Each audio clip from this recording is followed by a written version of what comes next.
bem-vindos ao nosso canal do YouTube. Nesta edição, vamos conversar com a desembargadora Regina Helena Afonso de Oliveira Portes.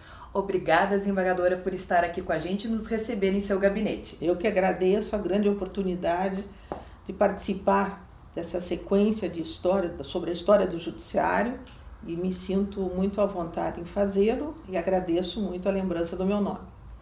Desembargadora, a senhora iniciou na carreira como desembargadora em 1999. Mas como surgiu primeiramente a ideia em cursar o direito? Aí é uma história longa. Na verdade, não começou a história como cursar um direito. Eu fiz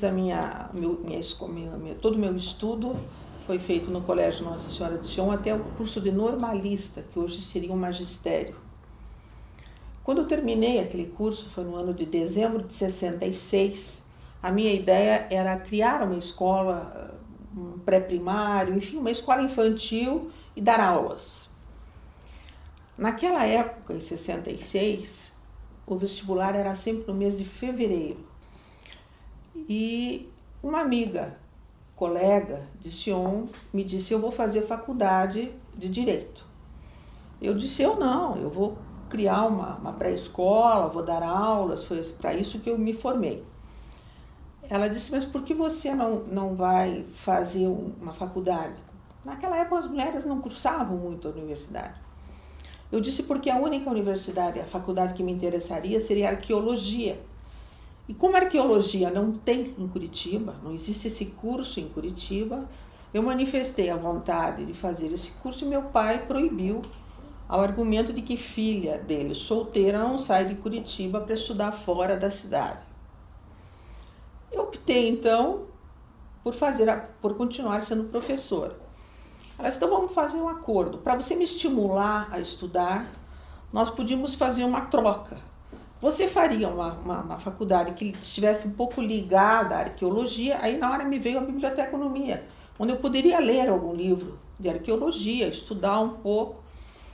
E ela disse: eu faço direito. Como naquela época os programas eram idênticos para todas aquelas áreas, nós estudamos juntas durante todo o mês de janeiro, sem qualquer cursinho, apenas as duas juntas, estudando gramática, literatura, enfim, revisando aquela matéria, que felizmente o nosso colégio era muito forte nessa matéria. Fiz a prova preambular, que seria hoje nominada, e fui aprovada. Minha amiga, que queria fazer direito, não conseguiu passar. Passando entre esses 300 candidatos, foram 300 aprovados de 600 ou 700, aí eu disse: vou tentar ver o que vai dar isso. E prossegui, então, fazendo o vestibular. Passei em 12º lugar. A minha amiga não passou e, consequentemente, foi para a biblioteconomia. Foi uma excelente bibliotecária. Então, para começar e respondendo a sua pergunta, não veio inserida na minha ideia a ideia de ser advogada. Eu caí na faculdade de Direito por acaso, porque, na verdade, não era o meu interesse inicial.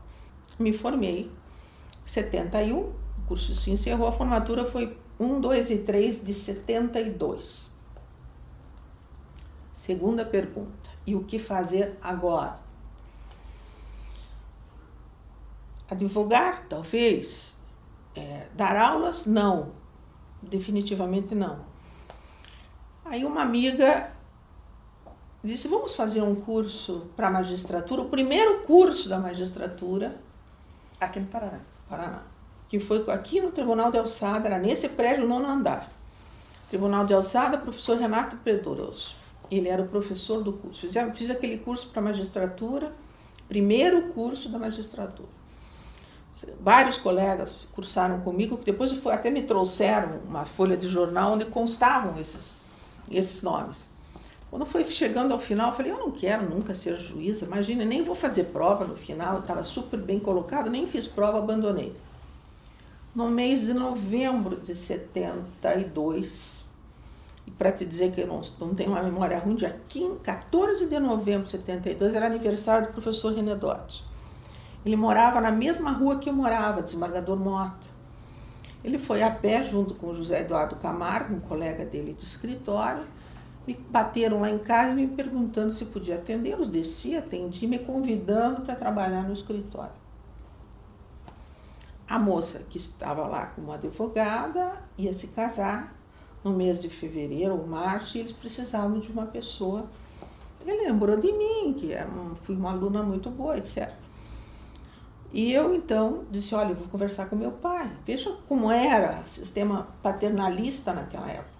Porque eu não sei se hoje uma moça formada já com 20... Porque na época a gente tinha o 5º ano, que era admissão ao ginásio. Então, e não era a matéria como era hoje, começa com 6 anos, 1º ano. Era obrigatório ter 7 anos. Então, ninguém se formava antes de 21, 22 anos. Eu digo, 19 anos no colégio, depois mais 5 de faculdade. Nunca... Era diferente a forma. E hoje duvido que hoje uma advogada vai perguntar para o seu pai se pode trabalhar ou não. Mas eu fui. Meu pai disse, não, de jeito nenhum. Como você vai trabalhar? Filha minha trabalhando? Vão dizer no Banco do Brasil, onde ele era chefe da tesouraria, que eu não posso sustentar minha filha. E como é que eu vou ficar nessa luta? Aí eu argumentei, minha mãe argumentou, contra-argumentou, aí ele foi para o final e disse, bem, se você insistir em trabalhar, eu fui convidado para chefiar o Banco do Brasil, a mesma carteira que ele tinha, a tesouraria, em São Paulo. E eu vou embora para São Paulo. Aí deu aquele desespero, dor de consciência, meu Deus, eu vou fazer com que meu pai saia de casa, abandone a família, porque eu vou trabalhar. Foi um período, dias, eu digo horas, porque o doutor René me tinha me dito, olha, eu vou lhe dar os 4 dias para decidir, porque eu tenho que ter uma definição. Aí eu acho que foi a minha primeira causa ganha. Eu cheguei para o meu pai, primeira causa que eu ganhei na advocacia. Eu cheguei para o meu pai e disse, pai, você não quis que eu fosse para São Paulo para estudar arqueologia. Eu abri mão e fiquei por aqui. Eu fiz faculdade de Direito, talvez você pensasse que na faculdade eu ia arranjar um marido, ia acalmar, não ia querer fazer mais nada, não foi o que aconteceu. Agora, você está querendo que eu me impedir de trabalhar. Então, se o senhor acha que se eu trabalhar vai ser tão ofensivo a sua pessoa, que ele só lhe resta a alternativa de ir embora para São Paulo, pode fazer isso, porque eu vou trabalhar. É claro que ele não foi para São Paulo. Era uma tentativa de me dissuadir da ideia. Não foi para São Paulo, eu comecei a trabalhar no escritório do René exatamente em dezembro de 72. Inicialmente fazíamos clínica geral lá dentro, porque tudo fazia civil, criminal, família. E a partir do ano de 78, 79, nós estabelecemos uma carteira que era só direito de família. E eu passei a ser a diretora dessa carteira. Nós tínhamos vamos dizer, dentro do próprio organograma do escritório, havia um setor só de vara de família. E eu passei a comandar. Foi uma opção, desembargadora, essa questão em atuar na área da família? Eu achei que eu tinha uma inclinação para o direito de família. Eu gostava do que eu fazia. E não me arrependo do que fiz e faria tudo de novo. E fiquei trabalhando nesse escritório na área de família. A área de família foi crescendo, um volume enorme, pessoas vinham de fora procurar esse escritório, sempre muito bem orientada pelas questões morais do escritório, a respeitabilidade, o estudo, que o professor René sempre impunha a nós todos o estudo. No ano de 91, eu já começava a sentir uma necessidade de progredir naquilo que eu estava fazendo. Eu, às vezes, ficava muito frustrada com as decisões que eu recebia como advogada da vara de família.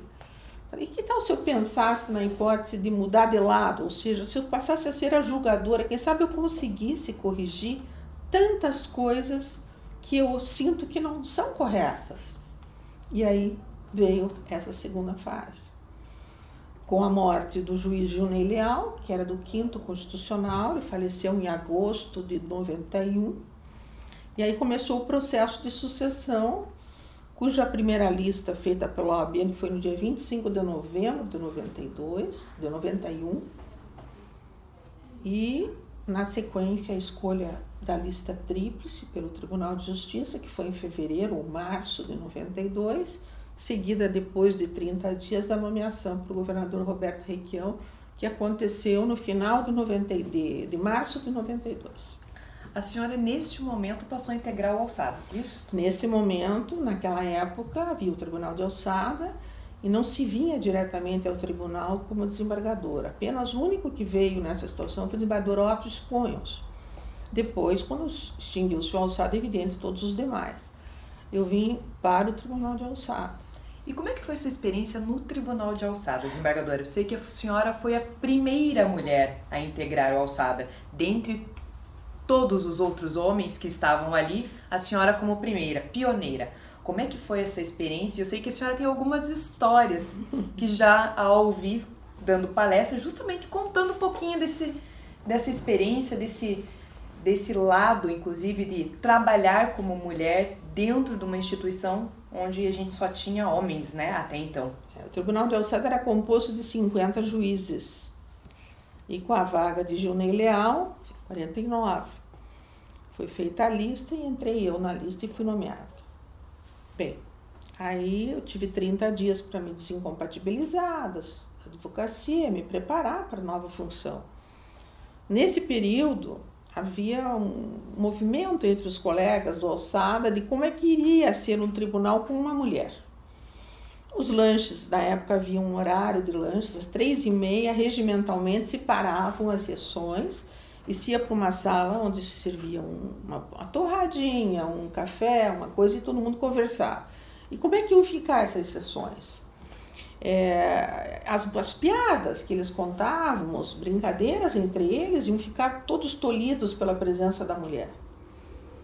Então esse foi um ponto que eu já vim preparada, porque eu sabia que havia esse comentário. Naquela época, um gabinete do Alçada era exatamente metade do que esse meu gabinete é, com 4 mesas. Eram 4 juízes daquela Câmara, em cada Câmara tinha 4 mesas, então nós ficávamos todos numa mesma sala. Então eu lembro que a primeira figura que eu vi quando eu fui me apresentar, que eu iria tomar posse, é o desembargador Jair Ramos Braga, na época juiz Jair Ramos Braga. O Jair tinha a sua característica toda especial, ele parecia um homem truculento, era um coração maravilhoso, um amigo querido, mas ele tinha aquele jeito e tal. Ele me olhava de lado, preocupada, meu Deus, como é que vai ser esse tipo de coisa? Aí tomei posse, chegou o dia da sessão, recebi as homenagens de ser a primeira mulher, aquela coisa, primeira sessão, acolhimento da Câmara, e às 3h30 fomos para o lanche. Aí já todos me olhavam, que eram todas as câmaras que julgavam naquele dia, que era uma quarta-feira.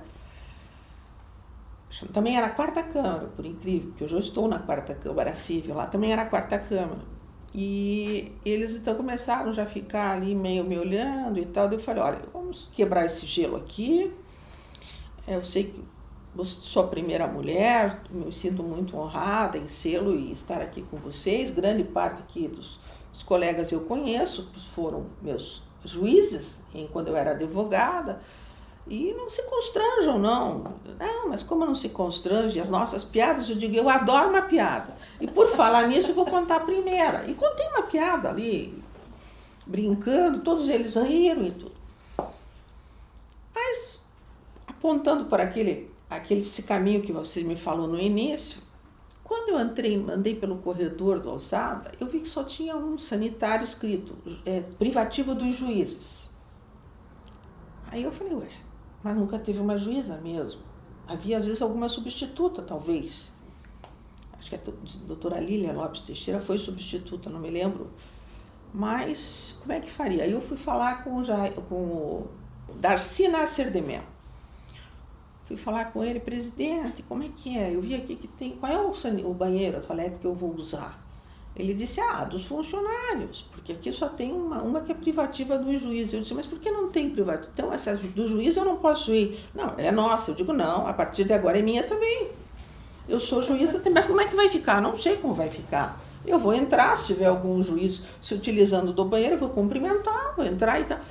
No dia seguinte, tinha uma placa na outra, privativo de juízas. Essa foi a história hilariante na época. Então, não, o medo de que eu entrasse no banheiro, eu ia entrar mesmo, porque não admitia que houvesse uma posição, não que houvesse qualquer coisa de usar um banheiro funcional dos assessores, não, de forma alguma. Mas eu achei que ali teria que começar a haver uma mudança. Quais foram os outros desafios que a senhora enfrentou por ser ali a primeira mulher? Os outros desafios eram, às vezes as pessoas iam perguntar, queriam falar com o juiz da Câmara e tal, era eu, mas a senhora é juiz? Quer dizer, aquela coisa que ainda não estava na própria cultura do paranaense, no caso, né? Já digo porque fora do Paraná já haviam juízas do Tribunal de Alçada. E aí eu passei, logo em seguida, já passei depois a presidência de Câmara, então, quer dizer, nunca houve alguma restrição no sentido técnico, ou seja, de cultura, entende? Uma restrição, não, ela não vai julgar isso porque não sabe, não é essa a questão. Era a questão de se defrontar com uma colega mulher numa corte superior. Essa era a grande questão. E aqui no tribunal, como é que foi a receptividade também por ser uma das primeiras a entrar e a ingressar, né, o Tribunal de Justiça? Aí veio a vaga do desembargador Ronald Ascioli Rodrigues da Costa. Ele se aposentou, ele entrou na compulsória em 99, mês de janeiro, ele completou 70 anos, na época era 70 anos. E a vaga era do quinto, porque ele tinha sido advogado, e a mais antiga do quinto, era por antiguidade, era eu. Quando chegou a hora do Tribunal de Justiça, uma vaga por antiguidade de um problema de um colega que atingiu a compulsória, eu achei que era automático. Levou 3 meses. Naquela época eu não conseguia entender muito bem, mas que hoje eu posso entender que era também uma certa reação do Tribunal de Justiça de acolher uma primeira mulher, entendeu? Porque os colegas não queriam fazer a sessão para minha nomeação, né? Porque seria, na verdade, não era nenhuma nomeação, era uma promoção, que era por antiguidade, quer dizer, não haveria nenhuma dificuldade. Mas eu acho que também ali houve uma dificuldade de digerir agora que aquela primeira mulher do Alçada seria a primeira desembargadora do Tribunal de Justiça. Não entendo por quê, mas aconteceu. E essa vaga, que deveria ter acontecido automaticamente em fevereiro, porque ele se aposentou em janeiro, foi acontecer em final de março, começo de abril. Foram praticamente 3 meses. Para a senhora como mulher, como foi trabalhar tudo isso, desembargadora? Todos esses desafios que a senhora acabou de contar aqui para a gente, em relação a se impor, né? E também a questão de o dia a dia. Como é trabalhar, ser uma mulher profissional, a desembargadora Regina profissional, a desembargadora Regina que também cuida da sua casa? Como é que a senhora conseguiu conciliar isso ao longo dos anos? Isso já começou quando eu era advogada, pior ainda, porque eu tinha uma filha pequena. A minha filha nasceu, eu já era advogada, então era muito difícil, eu tinha a ajuda da minha mãe. Quando eu entrei para o tribunal, ela já era mocinha, tinha 13 anos. Então, eu tinha uma funcionária em casa que cuidava das coisas e eu contei sempre, por todo o tempo possível, com a ajuda do meu marido, que era um colaborador maravilhoso em tudo. E eu acho que a mulher tem essa facilidade de se desdobrar para conseguir trabalhar, para conseguir julgar, para conseguir conciliar, e não é só a casa e nem a família, é o seu visual também. A mulher tem que estar arrumada, o homem põe um terno, uma gravata diferente, está com outra roupa, a mulher tem que estar maquiada, cabelo arrumado. Então são todas essas dificuldades mas a gente assume isso porque já vem, acho que na própria mulher de pequena já vem aquela ideia de se arrumar e tudo isso. E assim, esse desafio também foi aceito, depois com a chegada dos netos, também dava tempo de trabalhar, mas sempre com aquele tempo esticado, né? Trabalhando, fazendo sessão, correndo para ajudar a filha com o nenezinho, uma série de coisas, mas eu entendo que foram momentos maravilhosos e eu consegui dar conta mesmo. Se a senhora fosse falar também um pouquinho em relação ao dia a dia do tribunal, desembargadora, o que lhe encanta mais na magistratura? O que me encanta mais é a possibilidade de receber um memorial, poder reanalisar as questões e ver se está sendo feita a justiça. O que mais me agrada na profissão que eu escolhi, logo depois da advocacia, foi poder fazer justiça.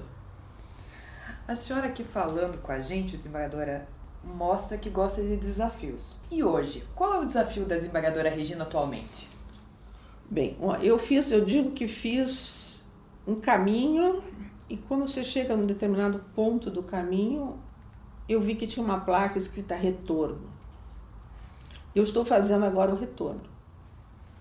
O que seria esse retorno? Seria um retorno no aspecto pessoal, individual, meu, de retornar a mim mesma sem querer sempre avançar, conseguir... Porque dentro desse período todo, eu ainda tive mais um desafio, que foi aceitar também ser primeiro corregedora e depois presidente do Tribunal Eleitoral. A primeira mulher presidente do Tribunal Eleitoral. Ano de 2010, mudanças na legislação eleitoral que aconteceram no mês de julho, as eleições eram em outubro. Nós tínhamos que adaptar aquilo em um mês para julgar, para as questões das publicidades, das campanhas. Foi um desafio, nós trabalhávamos dia e noite, madrugada, sábados, domingos, inúmeros domingos, passávamos o dia trabalhando. Então foi mais um desafio e também mais um pioneirismo, nunca havia. Não houve e ainda não há. Então todos esses foram desafios, mas chega no momento da vida, a gente pensa no retorno. Eu recebi um texto sobre isso e meditei muito sobre isso. O que é o retorno? O retorno é você começar a pensar na volta.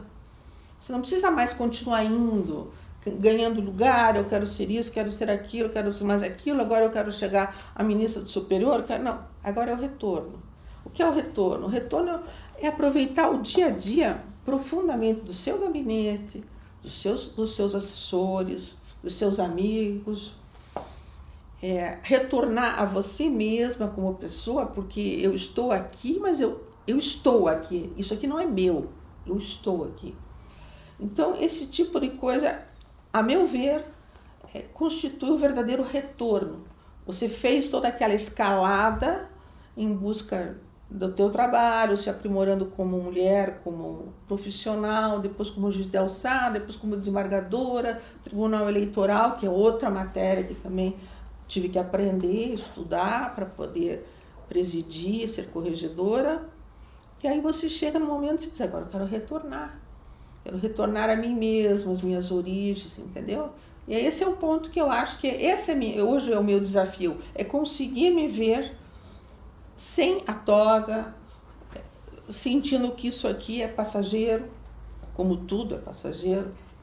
Essa é a minha finalidade de vida hoje. Estudando outra língua, estou estudando espanhol. Agora me interessei por cursos de arqueologia, vou também buscar algumas palestras sobre arqueologia. Vai realizar esse sonho? Não fazer faculdade não, mas estudar um pouco, fazer algum curso de história da arte, uma série de coisas assim que possam agregar para que no momento em que eu pare de trabalhar, eu não fique achando que perdi o meu chão. Desembargadora, a senhora é um exemplo para muitas pessoas, não só falando nas mulheres. Se a senhora fosse deixar uma mensagem para essas pessoas que usam a senhora de exemplo, de inspiração, o que a senhora diria para essas pessoas, além de não desistir, que a senhora é um exemplo disso? O que eu diria para uma pessoa hoje, se quisesse me ouvir, eu diria, faça tudo o que você quiser fazer, mas ponha amor nesse seu fazer, ponha trabalho, ponha estudo nesse seu fazer e respeite principalmente a todas as pessoas que estão ao seu redor. Não se invista nunca numa autoridade, seja como juíza, seja como advogada, seja como promotora. Não procure investir-se dessa posição de um suposto poder para humilhar, para criar algum tipo de problema. Haja como um ser humano, coração aberto. Só assim você chegará realmente, diria eu, a alguém que precisasse desse conselho, você chegará realmente à sua autorrealização. Eu quero agradecer a presença da desembargadora Regina Helena Afonso de Oliveira Potts, que esteve aqui com a gente no canal do YouTube. Muito obrigada, desembargadora, pela sua presença, pela nossa conversa aqui no nosso canal. Eu agradeço a visita, eu agradeço essa oportunidade, espero que tenha atingido o objetivo desse trabalho tão lindo em função da judicatura que vocês estão fazendo, como se fosse uma memória do Poder Judiciário. Muito obrigada. Obrigada, e a gente agradece também a sua presença aqui no nosso canal do YouTube e até uma próxima entrevista.